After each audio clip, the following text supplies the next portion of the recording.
Have you ever been humiliated so badly that you swore you'd rise from the ashes? Hi, I'm Lily, and this is how the man who once called me ugly in front of a room full of people ended up begging for another chance, while I walked away with everything he wished he had. It started on what I believed would be the most magical Friday night. Ryan, my boyfriend of 2 years, had invited me to dinner with his friends at an upscale restaurant. I was excited but nervous. I wanted to impress them, so I spent hours curling my hair, slipping into a soft blush dress, and carefully putting on makeup that felt elegant but not overdone. I even wore the highest heels I owned, the ones that pinched a little but made me feel tall and confident. The moment I arrived, though, something felt off. Ryan barely glanced at me. No warm hug. No, "You look beautiful." Just a distracted, "Hey, sit down." I brushed it off. Maybe he was tired. Maybe work had been hard. I tried to enjoy the evening, but halfway through dinner, one of his friends asked with a grin, "So, Ryan, how did you and Lily meet?"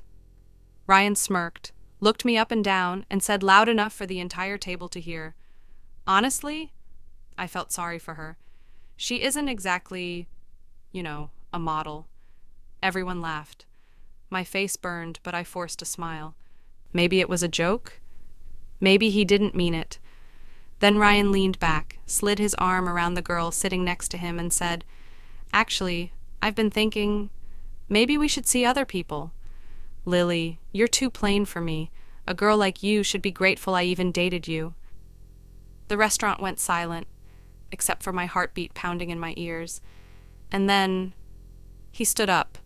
He walked out with that girl, leaving me alone, with the bill.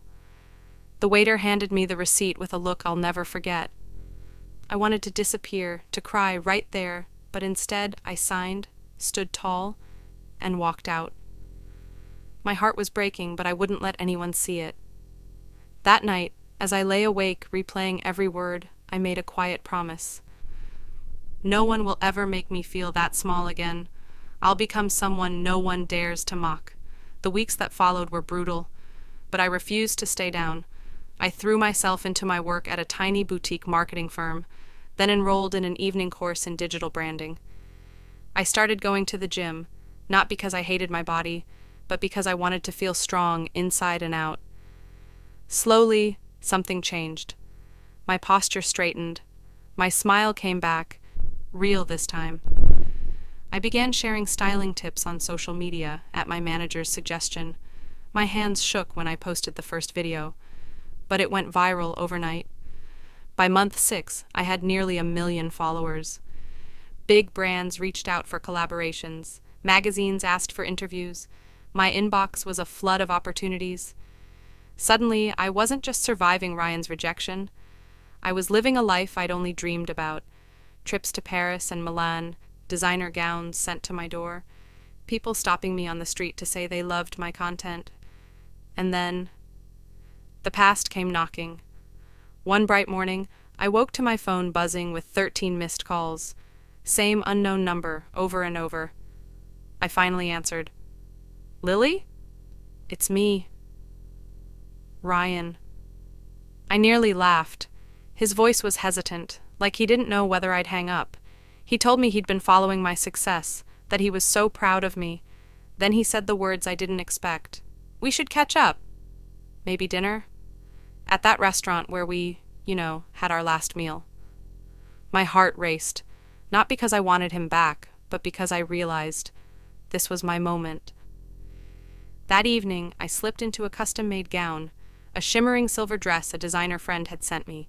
I paired it with sleek heels and a quiet smile. When I entered the restaurant, the staff recognized me instantly from a magazine feature and rushed to my side. Ryan was already there, fidgeting with the menu.